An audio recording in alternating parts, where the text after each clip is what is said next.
Bismillah, Assalamualaikum warahmatullahi wabarakatuh. Alhamdulillah wa kafa wassalatu wassalamu ala nabiyil mustafa wa ala alihi ashabihi ahli sidqi wal wafa wa ba'd. Sahabatku yang dirahmati Allah Subhanahu wa taala, alhamdulillah kita masih bertemu dan kita masih melanjutkan kajian kita tentang al-ghazwu al-fikri. Pada sesi terakhir ini kita akan menyampaikan sekilas tentang asbabul jahiliyah, sebab-sebab jahiliyah. Satu hal yang harus diketahui terlebih dahulu adalah apa yang dimaksud dengan jahiliyah. Jahiliyah ini lawannya adalah Islamiyah. Jahiliyah lawannya adalah Islamiyah. Jahiliyah berarti kehidupan yang tidak sesuai dengan nilai-nilai Islam. Ya, kehidupan tidak sesuai dengan nilai-nilai Islam. Itu namanya jahiliyah. Maka kaum jahiliyah adalah kaum yang datang sebelum Islam. Karena mereka melakukan, menjalankan pola hidup itu tidak sesuai dengan cara Islam.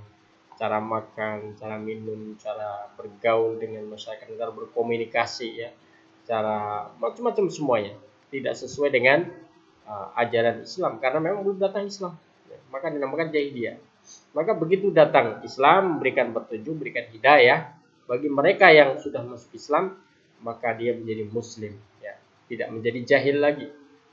Tapi tetap ada juga sekelompok orang yang tetap dalam hidup jahiliyah. Kenapa? Karena sungguhnya mereka tahu, tapi mereka tidak mau.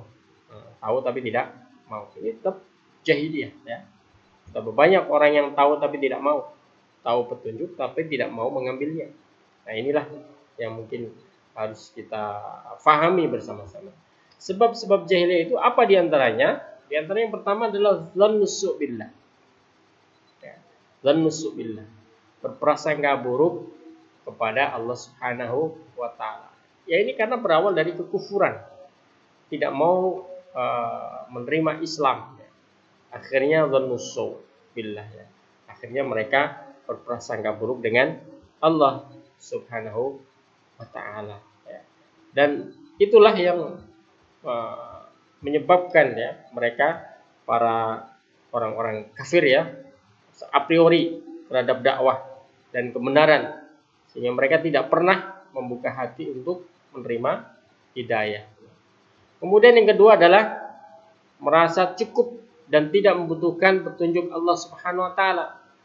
Karena berprasangka buruk kepada Allah, akhirnya mereka enggan berhukum kepada hukum Allah Subhanahu wa taala. Mereka merasa lebih pintar, bisa mengatur kehidupan ini sehingga bisa membuat atau menggunakan hukum selain Islam. Kemudian yang ketiga adalah al-kibr atau kesombongan. Kesombongan ini yang menyebabkan seorang itu menolak kebenaran. Maka ciri khas dua orang yang sombong adalah pertama apa? Batarul haq. Kemudian yang kedua adalah ghamtun nas. Pertama, mudah menolak kebenaran sekalipun dia tahu bahwa itu benar. Yang kedua, ghamtun nas, mudah merendahkan orang lain. Nah, inilah yang dialami oleh sahabat-sahabat Rasulullah, ada Rasulullah SAW ketika menyampaikan dakwahnya, mereka menolak padahal tahu kebenaran. Kemudian yang keempat adalah rohbaniyah. Rohbaniyah itu apa? Kerahiban. Kerahiban itu apa maksudnya? Melakukan sesuatu yang sebenarnya tidak diajarkan di dalam Islam. Dalam hal makan, mereka melebih-lebihkan untuk menolak makanan. Dalam hal minum juga demikian, berpakaian juga demikian, tidur, istirahat juga demikian. Ini tidak diajarkan di dalam Islam sesungguhnya. Seorang muslim itu ya makan biasa, hanya tidak berlebih-lebihan. Pakai pakaian juga boleh. Ya. Kemudian juga minum juga demikian dan begitu seterusnya. Semuanya proporsional. Ya. Tapi kerahiban ini, ya, kerahiban ini hadir, ya, dikarenakan seorang itu tidak tahu hidayah Islam, tidak tahu petunjuk dalam Islam. Kemudian selanjutnya adalah sebab-sebab jahiliyah selanjutnya apa? Nafsu dan kesenangan. Seorang itu menjadi atau terseret ke dalam kubangan jahiliyah karena dia sudah dikuasai oleh hawa nafsunya. Karena memang hawa nafsu ini cenderung menjerumuskan manusia pada hal-hal yang tidak terpuji. Orang yang kuat dan cerdas bukanlah orang yang bisa mengalahkan secara fisik orang lain, tapi orang yang bisa mengendalikan hawa nafsu. Selanjutnya apa? Selanjutnya sebab-sebab jahiliyah selanjutnya adalah tradisi. Tradisi tapi tidak diarahkan, tidak diberi di bawah pengarahan hidayah dan petunjuk Islam ya. Kebiasaan-kebiasaan yang dilakukan oleh nenek moyang atau bapak-bapak atau orang-orang sebelum mereka. Itu diikuti ya, diikuti. Nah, karena begitu kuatnya mereka ikatannya dengan orang-orang sebelumnya, akhirnya meyakini inilah yang benar. Sehingga mereka bukan bodoh sesungguhnya, tapi mereka merasa bahwa hal itu adalah yang benar. Maka Rasulullah SAW diingatkan dalam Al-Quran, fa innahum la yukadzibunaka walakinnahum bi ayatillahi yajhadun. Mereka itu sesungguhnya tidaklah mendustakan kamu wahai Muhammad ya. Akan tapi sesungguhnya mereka yajhadun. Yajhadun ini apa? Juhud. Juhud itu tahu kebenaran tapi tidak mau menerima. Itu namanya juhud ya. Tahu kebenaran tapi tidak mau menerimanya. Sahabatku yang dirahmati Allah Subhanahu wa taala ya. Nah, itulah makanya kehidupan mereka adalah disebut sebagai kehidupan jahiliyah ya. Jauh dari petunjuk Allah Subhanahu wa taala. Dan kehidupan jahiliyah ini akan melahirkan zulumatul jahiliyah. Kezaliman dalam kubangan jahiliyah. Sehingga muncullah ya, zannul jahiliyah, hukmul jahiliyah, hukum-hukum jahiliyah, ibadatul jahiliyah, cara-cara ibadah jahiliyah, hamiyatul jahiliyah. Hamiyah itu apa? Hamiyah itu rasa kepemilikan, ya, kecenderungan, ya,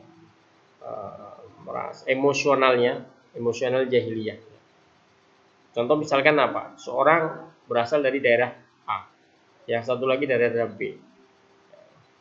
Maka dia akan sangat senang sekali bertemu dengan seorang yang satu daerahnya. Dan pasti akan menjamunya, pasti akan menghormatinya, memuliakannya.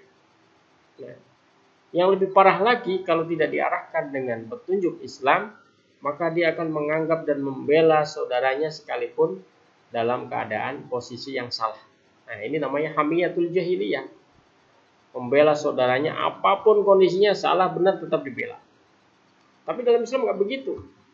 Saudara tetap saudara. Tapi dalam hal kebenaran, ukurannya adalah hukum Allah Subhanahu wa ta'ala. Kalau membela saudaranya, sekalipun dalam kesalahan, itu namanya hamiyatul jahiliyah. Ya. Kemudian juga tabarrujul jahiliyah. Cara berpakaiannya, cara berpenampilannya adalah orang-orang yang jahiliyah. Ya.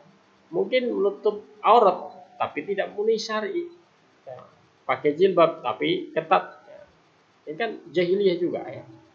Kemudian taqalidul jahiliyah, muncullah adat-adat istiadat jahiliyah yang sengaja direkayasa hadir di tengah-tengah masyarakat, tapi sesungguhnya itu mereduksi dan mengurangi nilai-nilai Islam. Ya.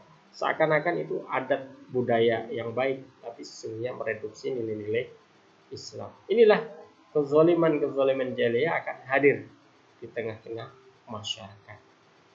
Semoga Allah Subhanahu wa taala menyelamatkan kita dan memberikan kita ketetapan hidayah dari sisinya. Semoga kita bisa mengikuti jejak Rasulullah SAW dan para sahabat Rasulullah SAW, dan semoga juga generasi muda umat ini terselamatkan dari bahaya al-ghazwu al-fikri, perang pemikiran ini. Demikian, semoga bermanfaat. Wallahu a'lam bishawab. Wa nastaghfirullahal azim. Kita berjumpa lagi pada sesi berikutnya insyaallah. Wassalamualaikum warahmatullahi wabarakatuh.